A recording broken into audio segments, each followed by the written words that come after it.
Today we are going to start with chapter number 1, that is Introduction to Accounting. इस chapter में हम accounting से related basic terms के बारे में पढ़ेंगे कि अकाउंटिंग क्या होता है, क्यों ये हमारे लिए ज़रूरी है, और उससे रिलेटेड टर्म्स हो गए, प्रोसेस हो गया, उसके बारे में हम स्टडी करेंगे. So let us start. Introduction to accounting. The development of trade, industry and commerce worldwide has necessitated the recording of all business transactions clearly and systematically. पूरी दुनिया में जैसे ट्रेड इंक्रीज़ हो रहा है, इंडस्ट्रीज डेवलप हो रही हैं, कॉमर्स में चेंजेस आ रही हैं, तो उसकी वजह से ये हमारे लिए बहुत ज़रूरी हो गया है कि हम हर एक बिजनेस ट्रांजैक्शन को प्रॉपरली क्लियरली इसको नोट करें और सिस्टमेटिकली उसका प्रॉपर रिकॉर्ड रखें. During the past few decades, business has witnessed a sea change from a small units to a bigger business houses. पिछले 10 सालों की अगर हम बात करें तो हमने बिजनेस में काफ़ी चेंजेस देखी हैं. कैसे एक स्मॉल यूनिट से बिग बिजनेस बन गया, and from a manual operation to a highly mechanised one, और कैसे हम मैनुअल सिस्टम से मैकेनिक सिस्टम की तरफ बढ़ गए. The tremendous growth of business has increase the volume of the business transaction manifold. Business में काफ़ी हद तक बहुत चेंजेस आई हैं. उस चेंजेस की वजह से बिजनेस का जो वॉल्यूम है वो भी इंक्रीज हो गया है. इसलिए अकाउंटिंग हमारे लिए बहुत ज़रूरी है कि हम हर एक चीज़ की प्रॉपर रिकॉर्डिंग करें, उसको एनालाइज करें और उसको समझें. सो let us start with the meaning and definition of accounting. Accounting is not a static in its functioning. Accounting static नहीं है, मतलब हम ये नहीं कह सकते कि अकाउंटिंग एक फिक्स हो गया है, रुकी हुई अकाउंटिंग है. Accounting keep on changing with changing in environment. जैसे जैसे इन्वायरमेंट में चेंज आता है अकाउंटिंग भी चेंज होती रहती है. Its role has been changing significantly with the development in the field of economics and commerce. जैसे जैसे इकोनॉमिक्स और कॉमर्स में चेंजेस आई जा रहे हैं, अकाउंटिंग का रोल भी उसके अकॉर्डिंगली चेंज होता जा रहा है. Accounting is analysis and interpretation of book keeping record. हमने प्रॉपर अपने रिकॉर्ड बना लिए हैं, उस रिकॉर्ड को कैसे एनालाइज करना है, कैसे समझना है, कैसे इंटरप्रिटेट करना है, मतलब कैसे कंक्लूजन्स निकालने हैं, उसके लिए हम अकाउंटिंग पढ़ते हैं. It includes not only the maintenance of accounting records but also the preparation of financial and economic information which involves the measurement of transactions and other events related to the entity. अब accounting में सिर्फ ये नहीं होता कि आपने लिखकर उसकी रिकॉर्डिंग करनी है, बल्कि जो आपने लिखा है उस इंफॉर्मेशन के बेस पे आपने आइडेंटिफाई भी करना है कि कंपनी की परफॉर्मेंस कैसी है. आपने आइडेंटिफाई करना है कि कौन सी आइटम हम लिख सकते हैं या हम नहीं लिख सकते. सो उसको हम क्या बोलते हैं, accounting. So according to American institute of certified public accountant और AICPA, जिसका पहले नाम होता था अमेरिकन इंस्टीट्यूट ऑफ अकाउंट्स, उन्होंने अकाउंटिंग की हमें क्या डेफिनेशन दी है. Accounting is an art of recording. It is an art of recording, classifying, summarising in a significant manner and in terms of money transactions and events which are in part at least of financial characters and interpreting the results thereof. Accounting is the art of recording. Accounting में सबसे पहले हम transaction को क्या करते हैं, record करते हैं. देन क्लासीफाइंग करते हैं. क्लासीफाइंग का मतलब होता है कि जो इन्फॉर्मेशन आपने रिकॉर्ड की है आप उसको क्या करते हैं, अलग अलग हिस्सों में डिवाइड कर देते हैं, सेग्रीगेट कर देते हैं. एंड समराइजिंग, फिर आप उसकी एक समरी बनाते हैं. इन अ सिग्निफिकेंट मैनर, मतलब इस ढंग से हमने इन्फॉर्मेशन को रिकॉर्ड करना है, क्लासीफाई करना है, समरीज बनानी है कि हमें वो जो है इन्फॉर्मेशन हमारे काम की हो, सिग्निफिकेंट हो, इम्पॉर्टेंट हो हमारे लिए. And in term of money transactions and events which are in part at least of a financial characters and interpreting the result thereof. Accounting में हम सिर्फ वही ट्रांजेक्शन लिखते हैं जिसको हम मनी में एक्सप्रेस कर सकते हैं. वो फाइनेंशियल करेक्टर की होनी चाहिए, मतलब उसको हम पैसों में कैलकुलेट कर पाएँ. ऐसी ट्रांजेक्शन को हम कंपनी में रिकॉर्ड करेंगे और फिर उस इंफॉर्मेशन को यूज़ करके हम इंटरप्रेट करेंगे अपने रिजल्ट्स को. क्योंकि अकाउंटिंग में कुछ ऐसी ट्रांजैक्शंस भी होती हैं जिसको हम कभी रिकॉर्ड नहीं कर सकते। रीज़न एक ही है कि इसको हम पैसों में एक्सप्रेस नहीं कर पाएंगे। For example, experience of a manager. अब एक्सपीरियंस ऑफ अ मैनेजर को हम जो है पैसों में नहीं बता सकते, ठीक है। सो जो सी ट्रांजैक्शन हम पैसों में कैलकुलेट कर सकते हैं उसी को हम अकाउंटिंग में नोट करेंगे, बाकी और कोई भी ट्रांजैक्शन इसमें नहीं आएगी। अब जो डेफिनेशन हमने पढ़ी है, this definition emphasises on recording, classifying, summarising and interpreting the business transactions and event. इस डेफिनेशन में बोला गया है कि आपने ट्रांजैक्शन को रिकॉर्ड करना है, क्लासिफाई करना है, उसकी समरी बनानी है, समराइजिंग करना है और उसके बाद इंटरप्रेट करना है, मतलब कंक्लूजन्स भी निकालने हैं जितनी भी बिजनेस ट्रांजैक्शंस और इवेंट्स आपने नोट की है। Nowadays, accounting has much a wider dimension as it's provide meaningful information to the users. अगर हम आज के दौर की बात करें तो जो अकाउंटिंग है उसका जो स्कोप है वो काफ़ी ज़्यादा इंक्रीज हो गया है। As it provide meaningful information to the user. जितने भी अकाउंटिंग के यूज़र्स हैं उनको कोई ना कोई मीनिंगफुल इंफॉर्मेशन हम प्रोवाइड करते हैं। मीनिंगफुल इंफॉर्मेशन का मतलब है कि जो इन्फॉर्मेशन उनको काम में आए। फॉर एग्जाम्पल, अगर उन्होंने डिसीजन लेना हो तो कौन सी कंपनी में पैसा इन्वेस्ट करना चाहिए, किस में नहीं इन्वेस्ट करना चाहिए, कितना पैसा लगाना चाहिए, तो वो सारे डिसीजन वो हमारी इस इंफॉर्मेशन के अकॉर्डिंगली ले सकते हैं। Accounting is regarded as a service activity. ये एक सर्विस एक्टिविटी काउंट होती है क्योंकि इसमें हम लोगों को हम अपने फाइनेंशियल डाटा बताते हैं, उसके अकॉर्डिंगली लोग हमारी सर्विसेज को यूज़ करते हैं, हमारी दी हुई इंफॉर्मेशन को यूज़ करते हैं और जो अपने डिसीजन हैं वो ले लेते हैं। Clear? So this was about the definition of accounting given by American institute of certified public accountants. Next topic is process of accounting. अभी तक हमने अकाउंटिंग की इंट्रोडक्शन, मीनिंग और डेफिनेशन स्टडी की है। Now it is process. Accounting as an information system is the process of identifying, measuring, and communicating the economic information of an organization to its users who need the information for decision making.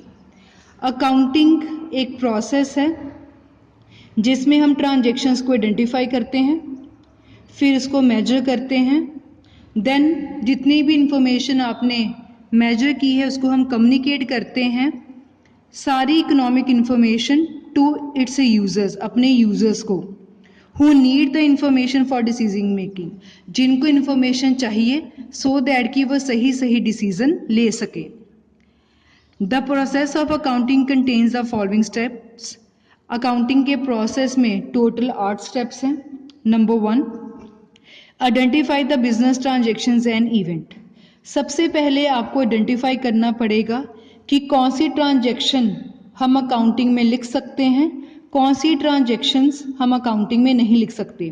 Transactions हमने पढ़ा हुआ है कि कोई भी company में लेन then हो रहा है, कोई भी खर्चा हो रहा है, कुछ भी हो रहा है, वो सभी को हम ट्रांजैक्शंस बोलते हैं। कोई भी इंसिडेंट, कोई भी इवेंट कंपनी में हो रही है, वो सभी हमारे लिए ट्रांजैक्शंस होंगी, उसको हमने रिकॉर्ड करना है।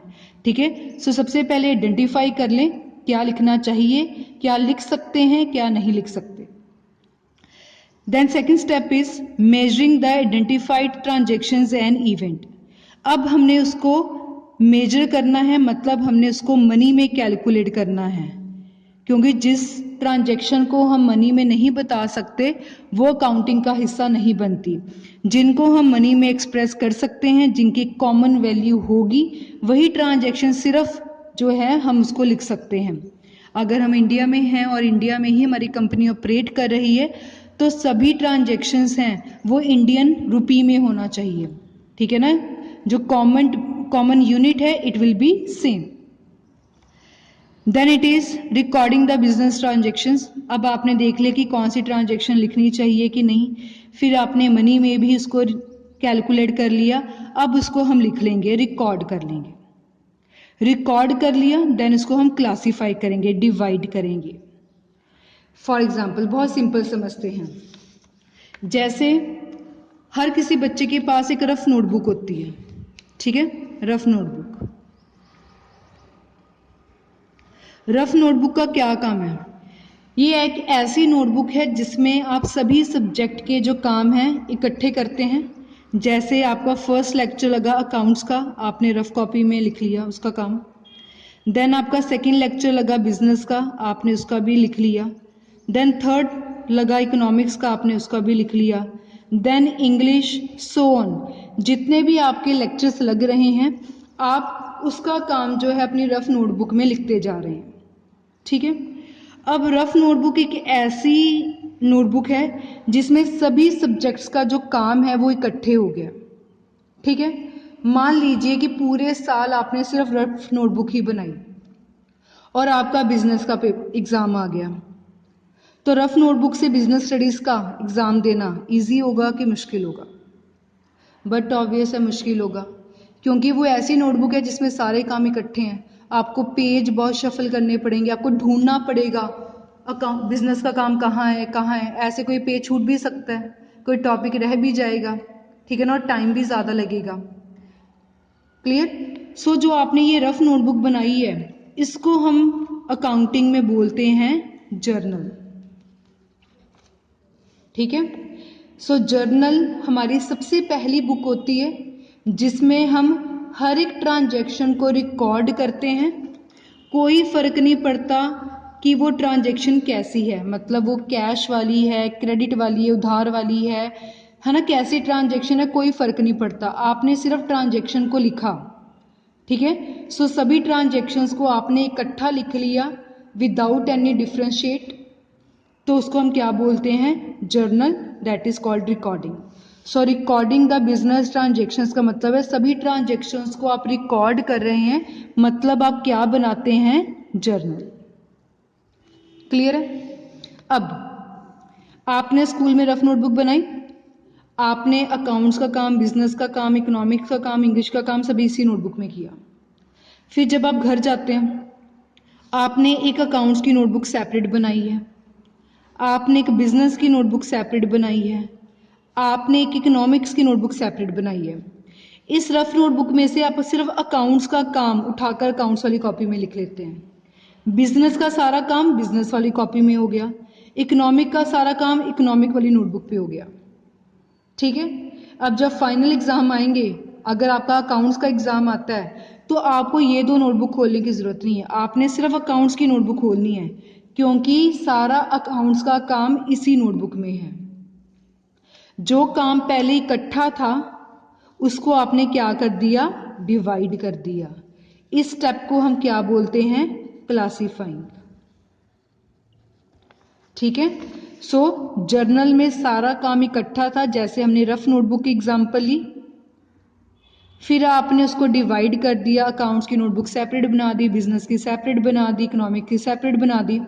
ऐसे बिजनेस में होता है कि यहाँ सारे अकाउंट्स इकट्ठे होते हैं, फिर आप कैश का अलग बना देते हैं, परचेज का अलग बना देते हैं, सेल्स का अलग बना देते हैं, हर एक को एक एक हेडिंग दे देते हैं। उस स्टेप को हम क्या बोलते हैं? क्लासीफाइंग। मतलब कौन सा डॉक्यूमेंट यहाँ तैयार होता है? लेजर।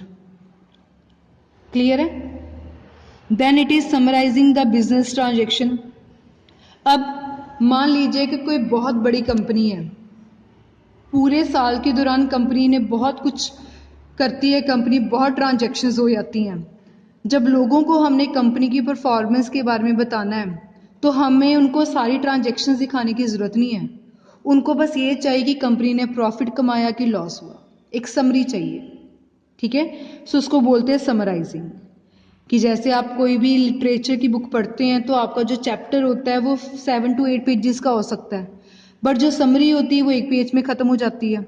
समरी पढ़कर भी हमें पता लग जाता है कि चैप्टर में क्या डिस्कस हुआ। सो समरी में हम शॉर्ट में करके लोगों को बताते हैं कि कंपनी की ओवरऑल परफॉर्मेंस कैसी रही। समराइजिंग में हम 3 डॉक्यूमेंट्स तैयार करते हैं। सबसे पहले हम इसमें तैयार करते हैं ट्रायल बैलेंस, देन हम इसमें तैयार करते हैं trading and profit and loss account, third इसमें हम तैयार करते हैं बैलेंस शीट। ठीक है। फॉर द टाइम बिंग आप बस इस डॉक्यूमेंट्स के नाम याद कर लीजिए, जैसे जैसे हम आगे पढ़ते जाएंगे ये डॉक्यूमेंट्स के काम क्यों बनाए जाते हैं ये भी आपको क्लियर होते जाएंगे। सो ये 3 डॉक्यूमेंट है जो हमें नटशेल में बताएंगे कि कंपनी को प्रॉफिट हुआ कि लॉस हुआ, ठीक है, जो लोगों के लिए मेन इंपॉर्टेंट है। Then it is analysing the business transactions. अब जो भी आपने रिकॉर्ड कर लिया है उसको आपने एनालाइज किया। आप समझोगे कि क्या मतलब जो भी हमने पूरे साल बिजनेस किया एक्चुअल में क्या हो रहा है। एनालाइज करना कि कौन से खर्चे ज़्यादा हैं, कौन से कम हैं, किस रेट पे हम बेच रहे हैं, किस रेट पे हमने खरीदा, कितने पैसे और लगाने चाहिए। हम हर एक चीज़ को प्रॉपर एनालाइज करेंगे, समझेंगे। जब आपने हर एक आइटम को प्रॉपर एनालाइज कर लिया फिर हम इंटरप्रिटेशन करते हैं, फिर हम कंक्लूजन निकालेंगे कि कंपनी कैसी है, अच्छी कंपनी या अच्छी कंपनी नहीं है, बढ़िया कंपनी है कि बढ़िया कंपनी नहीं है। मतलब लास्ट में कंक्लूड करना। जैसे आपका रिपोर्ट कार्ड बनता है, सारे मार्क्स उसमें लिखे होते हैं और लास्ट में आपको एक रिमार्क देके बता दिया जाता है कि बच्चा कैसा है according to the marks earned. Clear है। सो इंटरप्रिटेशन में हम कंक्लूजन निकालते हैं कि ओवरऑल कंपनी का लास्ट में क्या रहा, कि हम इसको क्या बोलेंगे, अच्छी कंपनी है कि अच्छी कंपनी नहीं है, कितना प्रॉफिट कमा लिया और कितना कमा सकती है, मतलब कंक्लूड करना। Then it is communicating the interpreted information to the users. अब कंपनी में पैसा लगाने वाले सिर्फ मालिक ही नहीं होते, पब्लिक भी कंपनी में पैसा इन्वेस्ट करती है। सो जो हमारी कंपनी के अंदर है चाहे कंपनी के बाहर है, हर एक पर्सन को कंपनी के बारे में इंफॉर्मेशन देनी पड़ती है सो दैट कि जो वो पर्सनस है, जो हमारे यूजर्स हैं, वो अपने डिसीजन ले सकें कि उनको इस कंपनी के साथ कंटिन्यू करना है कि नहीं करना। क्लियर है। सो कम्युनिकेटिंग का मतलब है कि जो आपने अपने रिजल्ट्स कैलकुलेट किए हैं, जो आपने अपने डॉक्यूमेंट्स बनाए हैं, वो लोगों तक पहुंचाना, उनको कम्युनिकेट करना। क्लियर है। सो दैट कि हर एक यूज़र जो है अपने नीड के अकॉर्डिंगली डिसीजन ले सके कि कौन सी कंपनी उसके लिए अच्छी है, कौन सी कंपनी अच्छी नहीं है। अगर हम सिंपल बात करें, आप इंटरनेट के ऊपर अगर सर्च भी करेंगे किसी भी कंपनी की एनुअल रिपोर्ट को, आपको वो बहुत ईजिली मिल जाएगी। हम खुद थोड़ा जा रहे हैं कि अगर वो मुंबई में बनी हुई है कंपनी तो मुंबई थोड़ा जा रहे हैं, हमें नेट के ऊपर सब कुछ अवेलेबल है। So that is the law, that is a rule of the law कि हर एक कंपनी को अपनी कंपनी की फाइनेंशियल परफॉर्मेंस लोगों को दिखानी पड़ेगी, लोगों को बताना है आपने, फिर लोग जैसे मर्जी अपने डिसीजन ले सकते हैं। क्लियर। सो बाकी टॉपिक हम नेक्स्ट वीडियो में डिस्कस करेंगे। सो इस वीडियो में हमने अकाउंटिंग के इंट्रोडक्शन, मीनिंग, डेफिनेशन और प्रोसेस के बारे में स्टडी किया।